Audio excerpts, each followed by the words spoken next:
Developer Flying Wild Hog has grown in popularity over the last several years.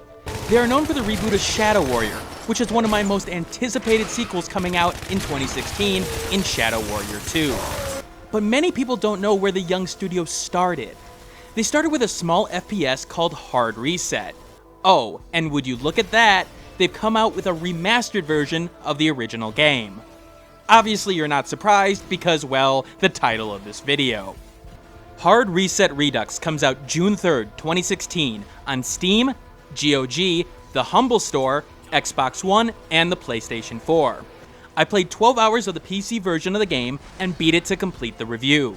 But before I begin this review, this key was obtained from evolve.pr for the purposes of review. That won't change my opinion of the game in the end, but you should know that because of FTC guidelines, as well as the whole morals thing, you know? Now, subscribers of the channel may be saying, wait, Dragnix, you always say the game's price in the intro of your review. What's the price of the game? Are you trying to hide it? Who bought you? Hold your horses. The price is a bit more complicated this time around. See, the game sells for $19.99 and had a 10% discount if you pre-ordered, but that's obviously past. However, if you own the original Horde Reset on Steam or the remade Shadow Warrior, you get an 85% discount on the game, which let's just say is significant. Now, my review system takes game price into account, which if you don't know what I'm talking about with my review system, see the description below. And with this information, well, you know that's going to be an enhancer. Let's start at the most obvious discussion topic, the graphics, as it is a remaster after all. Graphics-wise, the game has gotten an upgrade in several areas, as I'll put the side-by-side comparison here. Generally, it's better of course, as the footage shows. The game's store page boasts of faster loading times, enhanced lighting and effects, and running on the newest version of the Roadhog engine. In level, the load times are non-existent really, but loading a new level still takes some time, but not to a point where it becomes a major problem. The reason for that is the game plays the story cutscenes here, and once loaded, are skippable. And while the original never gave me that big of a performance problem, things are smoother here in the Roadhog engine at 60 frames per second. And despite its name, the engine will not hook you like Scorpion from across the map and put shotgun pellets in your face. And no, I don't have Overwatch on the brain, I don't know what would give you that impression. But on closer inspection, there's still some textures that sorta stand out, or at least stood out for me when looking at them closely. Now generally, the game is a lot better, but there were a couple of spots where the game looked a little wonky to say the least. For the boast about the new lighting improvements, there were definitely some spots in the game where I was hoping that it would have been applied a bit more, as it seemed that the game was trying to be a Doom 3 homage piece at that point. Music-wise, it's appropriate to the subject matter. It's techno-inspired, feels futuristic, and understands the themes that the game is going for. In particular, the Sunshine Corporation track feels well-inspired, hitting that inspirational face that the game's CLN Corporation takes on, while having a haunting track behind it to set the mood. Take a listen.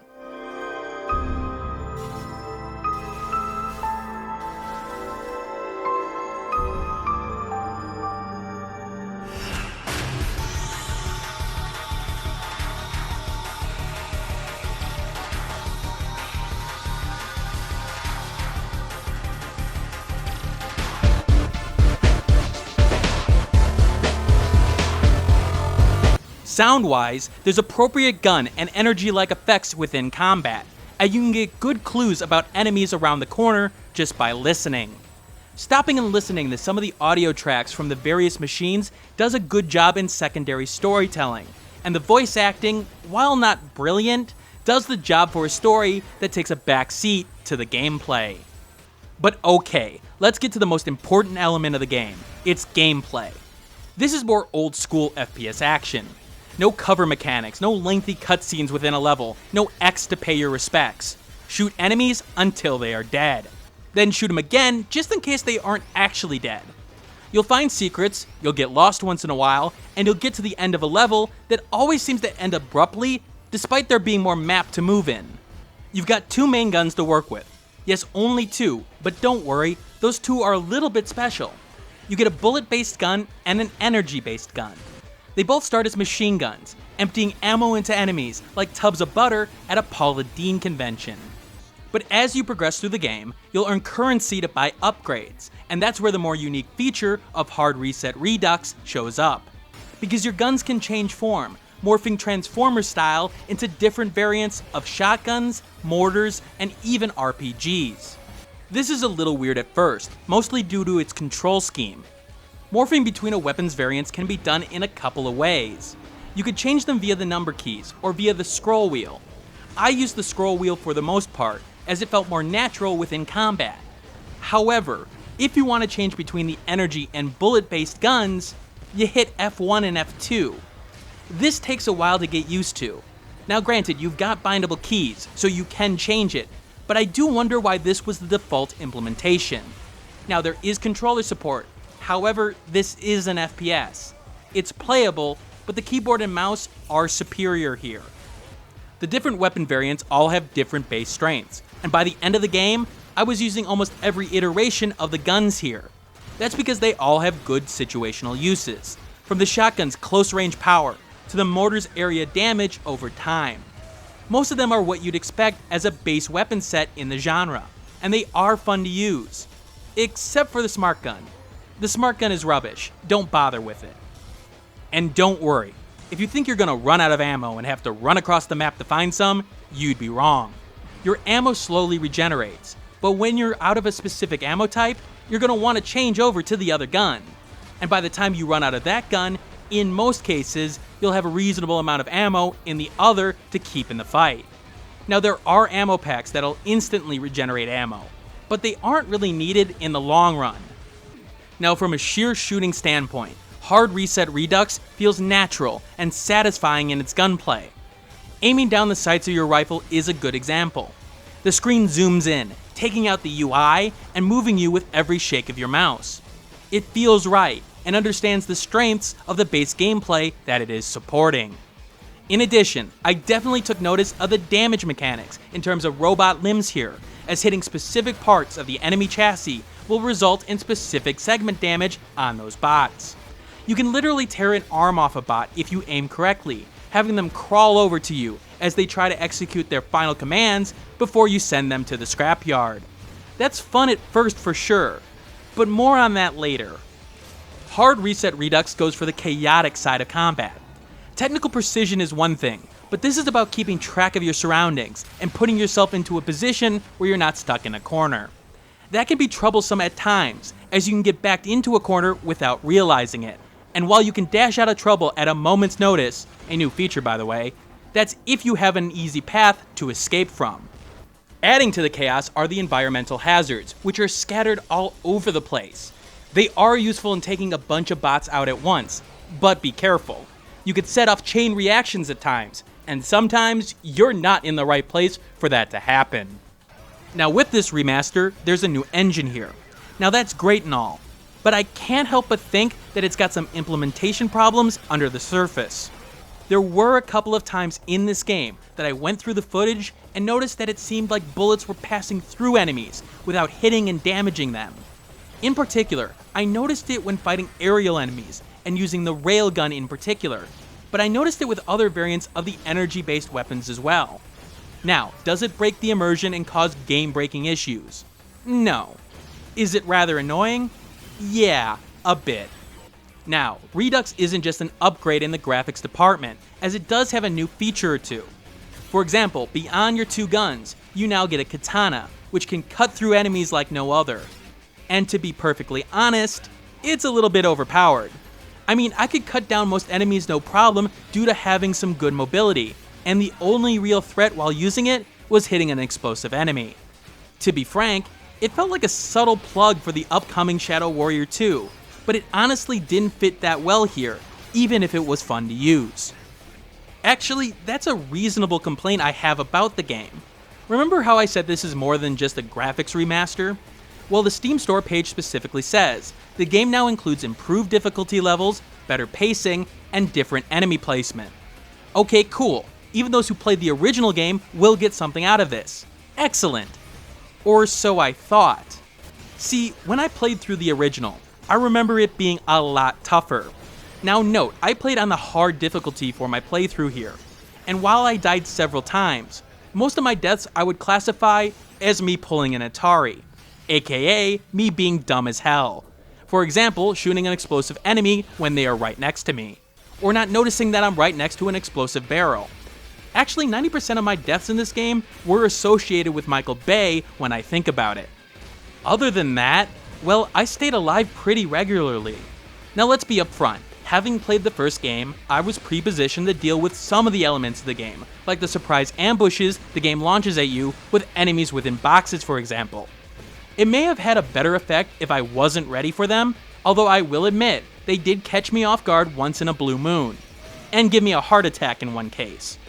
Now, it's not that the game doesn't put the pressure on you, because it does. Prepare to get swarmed by tens of enemies, as a majority of the enemies have one go-to move: get in your face like an abrasive ad on a third-rate website. But there's a bigger problem. The AI has some weaknesses. Now, you'll see them dodge and change position once in a while, but to say that you can exploit the AI is an understatement. These enemies most of the time are cannon fodder. Oh hey, a big hulking enemy? Let me guess, you're at a medium distance, you're gonna charge at me and make me play Matador. Okay, fine. With the AI so basic, the game really only gets challenging when it throws everything and the kitchen sink at you. Now, you get a variety of environments, from large spanning areas that have little cover but a lot of room to maneuver, to, oh god, please get out of my personal bubble, I need my personal space, claustrophobic areas. The game unfortunately just can't keep up its pace. Towards the second third of the game loses steam. It'll be another wave of the same bots, and even when a new enemy shows up, it's not that different in terms of strategy. It will start to feel like a slog at one point. If you need a lot of variety in your combat, hard Reset Redux is going to give you problems, especially at that part of the game. So that's a dehancer, and the appropriate adjuster will be shown later in the review. Enemy variety could have used a bit of a boost here as well. Sure, you get whirly bots and huge charger light bots, but it's the variety in terms of strategy that really needed a boost here. I mean, they did add a new cyborg zombie in this version, and I have to wonder why, because he honestly doesn't serve much of a different purpose than the small bite at your ankle bots. You do get some ranged enemies and some aerial enemies at times, but with the 8 to 9 hours of single player, you'll be going through periods where you're saying, oh god, another wave of those guys? Where's the new enemy types? Now, like most other older FPS games, the game at the end of every mission rates your performance, basing it on the damage you inflicted, the damage you took, how long it took you, and the secrets you found. You can see where to improve, and how you can get to that perfect score. But let's focus on the secrets, because my god, they are all over the place. There is a variety of secrets here, from your typical jumping puzzles that make you figure out how to get over that one fence that looks out of place, to hugging a ledge over and over again as you make your way to an out-of-the-way currency pack. Those secrets are rather nice, but on top of those, you have the set of secrets that are literally secrets in name only. Oh, there's a secret behind this box just out of the way? What's that, you're gonna use that same trick a dozen times? Yeah, it got a little bit old. Now, from a secret hunting perspective, you still have a lot to search for here, and those who like to 100% the games they play, you'll most certainly find Hard Reset Redux enjoyable, as it will make you work for those last set of secrets, that's for sure. That's an enhancer. Overall, the gameplay is fun, don't get me wrong. It's still got those action FPS roots. It's just that it stays a little bit too long for my liking, and I felt gameplay-wise, the original held up better at the same difficulty. If you are a veteran of the genre, I would play on Insane Mode, the hardest difficulty. Story-wise, the game is your typical dystopian future plot with some twist in the middle. Basically, a set of robots around the city have gone berserk, and now it's up to Major Fletcher to figure out what's going on. Of course, things on the surface aren't exactly what they truly are, and you've got to uncover the truth behind the mysteries. But in its old school FPS roots, the story is mostly forgettable here. You've seen it before, there's nothing new here, and the characters involved, while having their own personality quirks, don't exactly take over the screen. The biggest problem here is the lack of a true villain. Yes, the corporation is the evil villain here, but they don't actually get involved in getting in your way most of the time. In fact, they play second fiddle to the robots that have gone crazy, and they are just malfunctioning. It does ask some questions about the ideas of AIs and human consciousness, but there's a reason why it put the story in the back of the review as opposed to its usual place at the start of the review. Because, well, it's not the focus. Most of the storytelling is in between missions, with little story integration in the main gameplay. It's almost like the game dragged the story along, like an annoying little brother. Now, the game has the Exile DLC in the base package, and it adds a little more to the story presentation within the game, and does a little bit better in developing Fletcher and the Professor as characters. It just doesn't do enough. Overall, Hard Reset Redux doesn't feel like a remastered version that was developed solely for the purposes of more cash. The fact that it hooks in the discount to non-Hard Reset owners tells me that well enough. It feels like it was developed because the developers wanted to revisit the world and give it a makeover, to pay tribute to their origins. And to a certain extent, they succeeded. The game is no Shadow Warrior, but you can see the signs of the studio's talent in the original game, and it still shines through here in the update. From a pure score standpoint, however, the game clocks in at a 73 out of 100. That makes it a niche purchase for FPS fans or fans of Flying Wild Hog, but others could wait for a sale if you're getting the game at full price. However, as always, take into account my enhancer system. I'm actually pumped for the discounts in this case, as it shows how the price plays into my scoring system and may help people understand it a little bit better. Again, my scoring system is not strictly a critical evaluation of a game by itself. It takes into account bang for buck and value for the consumer, and so, with a nice 85% discount for Shadow Warrior owners in particular, that gives you a lot of incentive to grab this game this time around. Anyway, I've been trying to do this more lately, but when ending the week on a Friday video, I always want to give a preview of what's to come. Stranger of Sword City PC Edition is in the cards, which did have an embargo yesterday, but considering I got the copy on Tuesday, and how long to beat.com indicates the main story takes 51.5 hours to beat, I wasn't going to make that embargo. Hopefully I make Tuesday's launch, but if I don't for the review, I will have a PC port report up at that time, and a review at a later date. I'll also be hitting Ghost 1.0, a Metroidvania game developed by the guy behind Unepic, an underrated game that I've done a 90-second review on this channel before.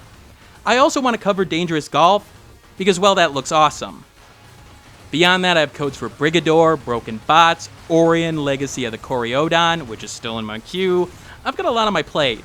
Oh, and the whole Overwatch Junkrat guide thing. So in other words, stay tuned if you want more content because it's coming. If I survive all of it. You know, the whole AI consciousness thing is sounding really appealing right now. Thanks for watching. Like the video, share it with a friend, and subscribe if you want more content like this. In the description below, you'll find the Steam review accompanying this vid, along with social media that you can follow me on, Twitter, Google+, and Facebook groups. And if you want to support the channel, click that Patreon on the left of the screen. And remember, keep on gaming.